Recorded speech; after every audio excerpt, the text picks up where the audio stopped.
গত 7 মার্চ শুক্রবার ওমানের সাহাম ব্রাদার্স ইউনিটের আয়োজনে গুল কাপ মিনিবার ফুটবল টুর্নামেন্টের ফাইনাল খেলা সম্পন্ন হয়।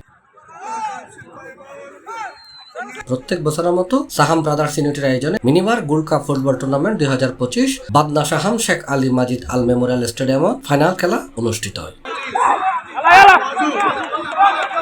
খেলাত আব্দুল হালিমের সভাপতিত্বে মোহাম্মদ ফজলুল করিম ও ইদ্রিস শাহর যৌথ সঞ্চালনায় প্রধান অতিথি হিসেবে উপস্থিত আছেন মোহাম্মদ নাজিমউদ্দিন সিআইপি। খেলার উদ্বোধক আছেন মোহাম্মদ হায়াতুল্লাহ খান আর প্রধান মেহমান হিসেবে উপস্থিত আছেন বিশিষ্ট ব্যবসায়ী আলহাজ মহিউদ্দিন। আপনারা সফল করবেন সেই কামনা করতেছি। আজকের বক্তব্য বাড়াবো না, আমি চাই অনেকক্ষণ আমাদের টাইম হয়ে গেছে, ইনশাআল্লাহ খেলা শুরু করার জন্য অনুরোধ জানাচ্ছি এবং আপনারা সুন্দরভাবে খেলা শেষ করবেন। আগেও যেরকম শেষ করেছেন এই পর্যন্ত এসেছেন, আমি চাই আজকের সুন্দর খেলার উপহার দিয়ে আপনারা এই সুন্দর সমাপ্ত ঘোষণা করবেন, এই আশা ব্যক্ত রেখে আমার বক্তব্য এখানে শেষ করতেছি। আজ আর আইসি খেলা চাই বেলাই টুর্নামেন্ট ফাইনাল খেলা তো বেগুনের লই খেলা চাই আনন্দই অনেক খুশি লাগে। তো আর বেগুন একত্রিত আমার যে ভাবাস বাঙালি আর ভাই বন্ধু অনেক সুন্দর লাগে।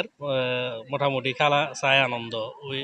এছাড়াও উপস্থিত আছেন আয়োজক কমিটির মোহাম্মদ আকবর, নাইম, করিম, সায়েদ, মুর্শেদ, আরিফ, ফয়সাল, রাহুল, সাইফুল, রায়হান, বোরহান, ইস্কান্দার, হেলাল, জামশেদ সহ আরো বহুত কি হয়। এটা আর উপস্থিত আছেন মিডিয়া কর্মী, নেতা, ব্যবসায়ী, সুশীল সমাজের প্রতিনিধি।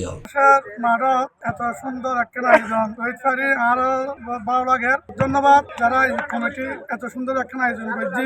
বিদেশের মারত দেশের এমএসএ আন্তরিকভাবে ধন্যবাদ। আমাদের অসংখ্য ধন্যবাদ জানাচ্ছি এবং আজকে আমাদেরকে যারা সহযোগিতা করেছেন আমাদের পাশে থেকে সবাইকে অসংখ্য ধন্যবাদ জানাচ্ছি। মরুর দেশ ওমানজি বাঙালি ফুটবল প্রেমীদের আনন্দ দিবেলাই মন এবং শরীরের সুস্থ রাখিবেলাই এই টুর্নামেন্টের আয়োজন করি থাকে প্রবাসী বাঙালিও।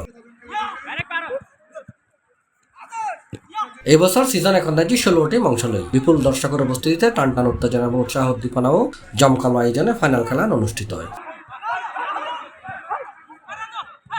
ফাইনাল খেলা বারকা এফসি সাইরেক গুলে এনআরএফসি সাহামরে অডাইয়েরে জয়লাভ করে।